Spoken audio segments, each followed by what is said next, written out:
And I'm Marvin Bartlett. You just saw it right here on Fox 56. The Kansas City Chiefs triumphed over the Philadelphia Eagles by a score of 38-35, becoming champions of Super Bowl 57. Many of you also probably checked in for the ads, and you likely saw a few for sports books.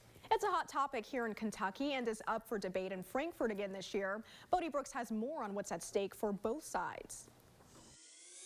So you just spent another Super Bowl without a way to make a bet. Or perhaps you did, but you didn't make that bet here. As we previously reported, tracking company GeoComply found more than 40,000 unique users on betting apps in Kentucky. So how are they doing it? They're going to drive across the border to any of our states, place their bet, give them a chunk of that money, and come back. Or worse, they're going to go celebrate the Super Bowl in another state at an establishment of that state and spend their entertainment dollars there. Democratic Governor Andy Beshear has made repeated calls for the legislature to support it, and Republicans on the opposite end of the spectrum do. We're a sports-crazy state, and I just think that the people of Kentucky ought to have the ability to bet on sports if they want to, so they don't have to drive to Indiana or Tennessee or Ohio or one of our other surrounding states that's already passed sports betting. This will be the third year lawmakers try to pass a sports betting bill. In 2021, it died in committee. Last year's bill passed the House, but it never got a hearing in the Senate. This year, Democrats have already filed a bill, and Republicans have signaled their version is on the way. Although with bipartisan support, you may wonder why sports betting is still not certain to pass. For some GOP senators, it's a matter of morality. The problem is most of the people that gamble don't have the means.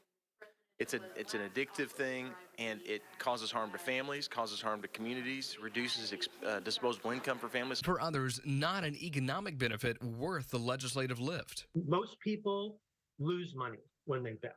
People lose far more money than they actually win.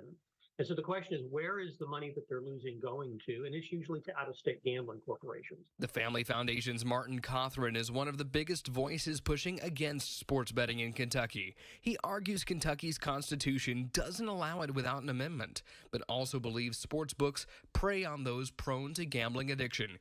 He shared with me the story of a Louisville woman whose late husband left her stuck with hundreds of thousands in gambling debt when he died. It's hard to deny that with all the incentives they're trying to give out there, all the hype about these games, that this is really doing anything for financial responsibility for a lot of families in the state. So those are the stakes for sports betting in Kentucky. Similar-sized states have brought in roughly $30 million in legalized sports wagering. This year, an estimated 50 million Americans spent $16 billion betting on the game. Bode Brooks, Fox 56 News.